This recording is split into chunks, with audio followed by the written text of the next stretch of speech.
Bismillahirrahmanirrahim. Welcome to Ford Public School e-learning class 9th. Subject is chemistry. It's chapter 6 solution.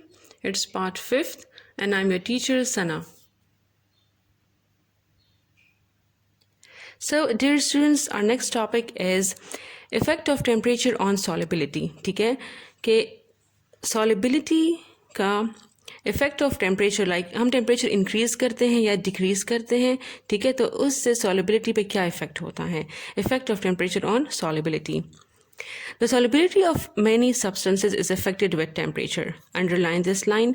हमारे पास ऐसे बहुत से substances हैं, ठीक है, जिनकी सॉलिबिलिटी जो है वो इफेक्ट होती है टेम्परेचर के इंक्रीज़ होने से या डिक्रीज़ होने से. ठीक है, आप टेम्परेचर इंक्रीज़ करते हो या डिक्रीज़ करते हो, ठीक है, तो जो सॉलिबिलिटी है वो या तो ज़्यादा होगी या कम हो जाएगी किसी भी सब्सटेंस की. So the solubility of many substances is affected with temperature.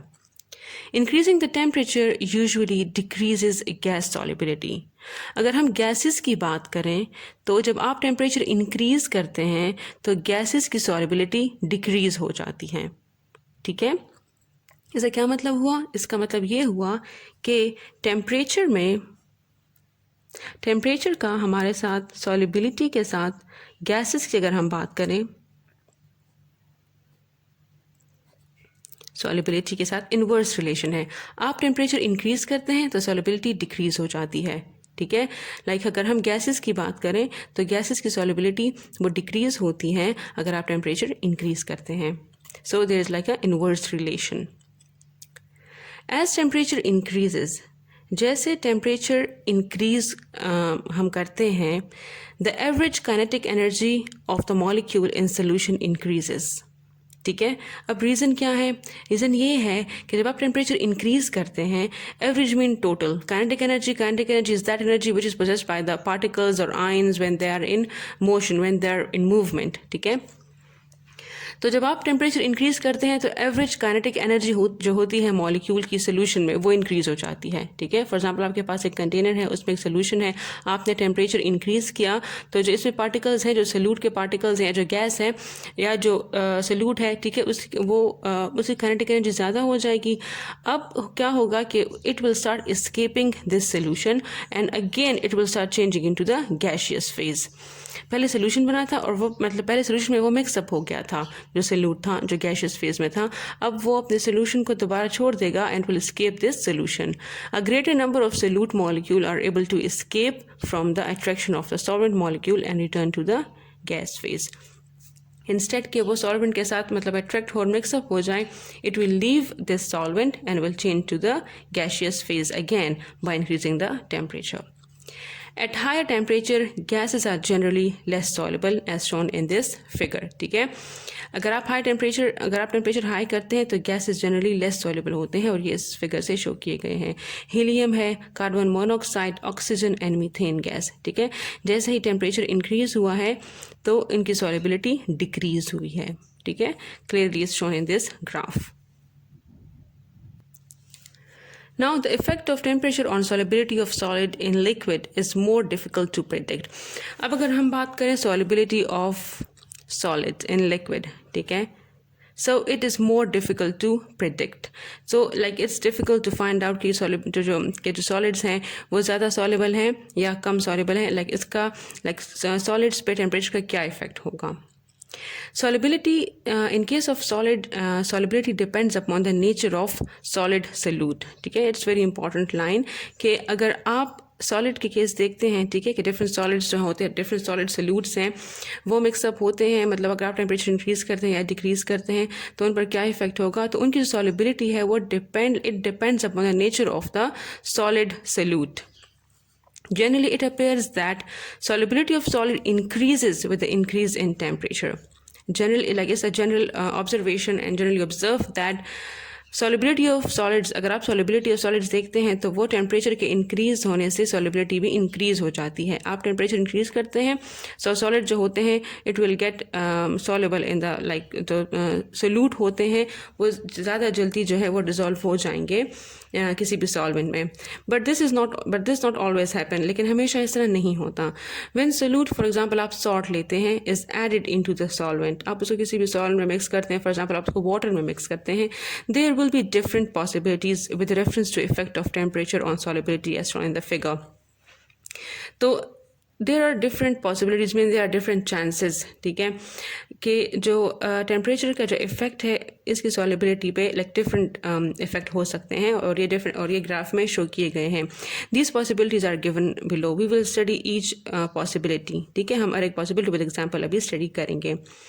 सबसे पहले like we have case 1. Case 1 is the solubility of some solutes increases with a rise in temperature. Rise mean increase. तो हमारे पास ऐसे salutes हैं, ठीक है, जब आप टेम्परेचर इंक्रीज़ करते हैं तो ऐसे सल्यूट की सॉलिबिलिटी इंक्रीज़ हो जाती है। दिस इज़ केस 1, ठीक है। Solubility means directly proportional temperature. आप टेम्परेचर इंक्रीज़ करते हैं तो सॉलिबिलिटी भी इंक्रीज़ हो जाती है, right. For example solubility of potassium nitrate formula is KNO3, calcium chloride and lead nitrate PbNO3, ठीक है। स्टूडेंट्स दिस ग्राफ जो यहाँ पर फिगर की बात की गई है इस like it's drawn on the next page, on page 172, ठीक है। Just in order to make your concept clear, यहाँ पर मैंने दूसरी बुक रखी है और यहाँ पे मैं आपसे और यहाँ पर हम ग्राफ स्टडी करेंगे, ठीक है। अगर हम लेड नाइट्रेट की बात करें, ठीक है, और कैल्शियम क्लोराइड की बात करें, तो जैसे टेम्परेचर जो है वो इंक्रीज़ हो रहा है तो इनकी सॉलिबिलिटी भी इंक्रीज़ हो रही है, क्लियरली ग्राफ में शो किया गया है। कैल्शियम क्लोराइड का भी यहाँ पे ग्राफ शो किया गया है और लेड नाइट्रेट का भी ग्राफ शो किया गया है, ठीक है। Now case 2. The solubility of some solutes decrease with increase of temperature. अच्छा, अब कुछ इस तरह के सल्यूट्स हैं हमारे पास कि जब आप टेम्परेचर इंक्रीज़ करते हैं तो उनकी सॉलिबिलिटी डिक्रीज़ हो जाती है। मतलब कि सॉलिबिलिटी में और टेम्परेचर में ऐसे सल्यूट्स की सॉलिबिलिटी और टेम्परेचर में इन्वर्स रिलेशन है। आप जो है वो टेम्परेचर जो है वो इंक्रीज़ करते हैं तो सॉलिबिलिटी डिक्रीज़ हो जाती है, और वी कैन से सॉलिबिलिटी कम होती है क्योंकि टेम्परेचर जो है वो ज़्यादा आपने प्रोवाइड किया है। फॉर एग्जाम्पल सीरियम सल्फेट, ठीक है, it's cerium sulphate and lithium carbonate and calcium oxide, ठीक है। तो डियर स्टूडेंट्स यहाँ पे ग्राफ में आप देख सकते हैं कि सीरियम सल्फेट की सॉलिबिलिटी डिक्रीज़ हो रही है with the increase of temperature, ठीक है। Then we have case 3. The solubility of NaCl is sodium chloride, and KBr, potassium bromide, is not affected by the increase or decrease in temperature and remain constant, ठीक है। Case 1 में क्या था, temperature increase हम कर रहे थे, solubility increase हो रही थी। केस 2 में सॉलिबिलिटी डिक्रीज हो रही है, आप टेम्परेचर इंक्रीज कर रहे हैं, ठीक है। केस 3 में कह रहे हैं कि अगर आप टेम्परेचर इंक्रीज करते हैं या डिक्रीज करते हैं it will have no effect on the solubility of NaCl और KBr, ठीक है, जो कि हमारे पास आयनिक कंपाउंड्स हैं, and its solubility will remain constant. Now what is the reason behind it? So the reason behind this is that अगर हम NaCl की बात करें, ठीक है, in case of NaCl or KBr, the heat of hydration is equal to the heat of ionization, right? Like the heat of hydration is equal to heat of ionization. Now, what is hydration? What is the heat of hydration? Heat of hydration word, like the hydration word is from hydra, and hydra means water, ठीक है। Hydra का मतलब है water, और like the hydration word is from hydra. So heat of hydration, when solute is dissolve in water, जब आप कोई भी सल्यूट वाटर में डिजॉल्व करते हैं, सो वाटर पार्टिकल और वाटर मॉलिक्यूल, तो वाटर में ऑफकोर्स H2O जो पार्टिकल्स हैं या वाटर के जो मॉलिक्यूल हैं वो क्या करते हैं, it will surround the solute particle, वो सल्यूट पार्टिकल को सराउंड कर लेते हैं, ठीक है। In such process either heat will be evolved और एब्सॉर्ब, तो ऐसे केस में हीट जो है इट विल आइदर इवॉल्व और absorbed. Now what is ionization, ठीक है। Ionization is from like the word ion, it is amount of energy required to ionize the substance, ठीक है। कोई भी सब्सटेंस होते हैं न्यूट्रल सब्सटेंस, उसको आप आयनाइज करते हैं, उससे आप एटम या तो रिमूव उससे आप एटम इलेक्ट्रॉन रिमूव करते हैं, ठीक है, उससे आप आयंस बनाते हैं। तो इसे हम कहते हैं लाइक जो हीट रिक्वायर्ड होगा, जो एनर्जी रिक्वायर्ड होगी, इसे हम कहते हैं heat of ionisation. So when heat of hydration and the heat of ionization becomes equal, when they are equal, so there will be no effect of temperature on solubility of the NaCl. so ऐसे case में जब heat of hydration और heat of ionization equal हो जाते हैं, ठीक है, तो जो NaCl है, जो हमारे पास आयनिक कंपाउंड है, इसकी solubility इफेक्ट नहीं होगी। आप टेम्परेचर इंक्रीज करते हैं या आप टेम्परेचर डिक्रीज करते हैं, बल्कि इसकी solubility remain constant होगी। it will have like the solubility will have no effect, it will remain same, right? Then we have case 5. Now, fourth case, case 4, there are some solids whose solubility increases up to certain temperature and then decreases on further increase in temperature. अब हमारे पास कुछ solid इस तरह है जिनकी solubility increase हो जाती है, ठीक है, up to certain extent, like up to certain temperature, मतलब क्या सर्टन टेम्परेचर तक, सर्टन टेम्परेचर इंक्रीज करने से जो सॉलिबिलिटी है वो इंक्रीज हो जाती है, and then decreases on further increase of temperature. लेकिन अगर उस टेम्परेचर से ज़्यादा आप टेम्परेचर इंक्रीज करते हैं, सो इंस्टेड कि उसकी सॉलिबिलिटी ज़्यादा हो जाए, बल्कि उसकी सॉलिबिलिटी कम हो जाती है। फॉर एग्जाम्पल सोडियम सल्फेट, ठीक है, सोडियम सल्फेट की एग्जांपल गिवन है यहाँ पे, फॉर्म्स डेकाहाइड्रेट, ठीक है, decahydrate sodium sulphate, decahydrate like hydrate is for water, H2O, deca is for 10। So like when यहाँ पर हमारे पास 10 H2O है, ठीक है, so decahydrate word is used at 32.4 degree C। इस टेम्परेचर पर क्या होता है, हमारे पास सोडियम सल्फेट जो होता है, it forms decahydrate above this temperature. लेकिन अगर आप इससे टेम्परेचर इंक्रीज करते हैं, अगर आप 1 डिग्री भी टेम्परेचर में चेंज लाते हैं और आप टेम्परेचर डिक्रीज करते हैं, it forms anhydrous sodium sulphate. Anhydrous का क्या मतलब इवेपोरेशन ऑफ वाटर, ठीक है, ऐसे सब्सटेंस जिससे वाटर जो है वाटर रिमूव हो जाए, तो हम ऐसे सब्सटेंस कहते हैं इट्स लाइक एनहाइड्रस, ठीक है। तो अगर आप टेम्परेचर इंक्रीज करते हैं तो sodium sulphate becomes anhydrous sodium sulphate. The maximum solubility of sodium sulphate is at 32.4 degree C। जो हमारे पास सोडियम सल्फेट है, इसके ये मैक्सिमम तब सॉल्युबल होगा, ठीक है, किसी भी सॉलिड में, किस टेम्परेचर पे, 32.4 degree C, right, is shown over here. Sodium sulphate, like there is a rise in temperature, ठीक है, और इस टेम्परेचर के बाद 32.4 डिग्री C के बाद देयर इज अ डिक्लाइन, ठीक है, डिक्रीज आया है फिर टेम्परेचर में with a further increase of temperature. Further temperature increase होने से इसकी सॉल्युबिलिटी में डिक्रीज आया है। Now students, the next topic we have is the comparison of solution, suspension and colloids, ठीक है, is given on page 173 in your book. So the first one is solution. A solution is a homogeneous mixture of two or more components, ठीक है, ये हमने start में भी पढ़ा। the word homo means same, right, like in the first video in part 1 we have read about this solution definition. So homo means same. Homogeneous like mixture is that mixture in which the solute and solvent are in same composition. So solution हमारे पास एक homogeneous mixture है जिसमें जो 2 or more than 2 components होते हैं, ठीक है, 2 components भी हो सकते हैं और more than 2 components भी हो सकते हैं। So this is definition. This is an example of true solution, ठीक है, ये हमारे पास ट्रू सोल्यूशन की एग्जाम्पल है। Each component is mixed in such a way that this component can not be identified easily. हर एक कंपोनेंट ऐसे लाइक प्रॉपरली मिक्सअप हो जाता है, यूनिफॉर्मली मिक्सअप हो जाता है कि आप फिर कंपोनेंट को इंडिविजुअली आइडेंटिफाई, इनको मतलब आप फाइंड आउट नहीं कर सकते, आप ये नहीं देख सकते कि इसमें कौन सा सोल्यूशन मिक्सअप हुआ था। फॉर एग्जांपल अगर आप सॉल्ट को वाटर में मिक्सअप करते हैं, ठीक है, तो सॉल्ट जो है वो वाटर में डिज़ोल्व हो जाता है, उसके पार्टिकल्स पर उसमें नज़र नहीं आते।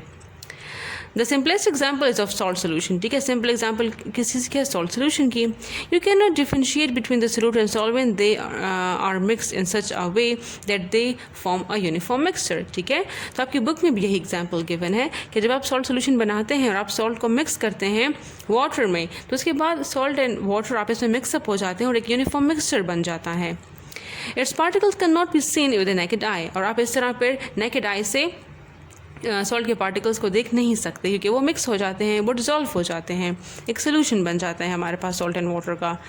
They can pass through the filter paper during filtration. लेकिन जब आप फिल्ट्रेशन करते हैं, ठीक है, फिल्ट्रेशन जो एक टेक्निक है केमिस्ट्री में यूज़ होता है, तो आप अगर वो जो सॉल्ट है वो फिल्टर पेपर से पास, फिल्टर पेपर में बहुत स्मॉल पोर्स होते हैं, और लेकिन जो सॉल्ट सोल्यूशन है अगर आप वो फिल्टर पेपर से पास करते हैं और फिल्ट्रेशन प्रोसेस करते हैं, ठीक है, तो जो सॉल्ट है वो फिल्टर पेपर से पास हो जाता है, वो इतना प्रॉपर्ली डिज़ोल्व हुआ होता है इतने स्मॉल पार्टिकल्स में।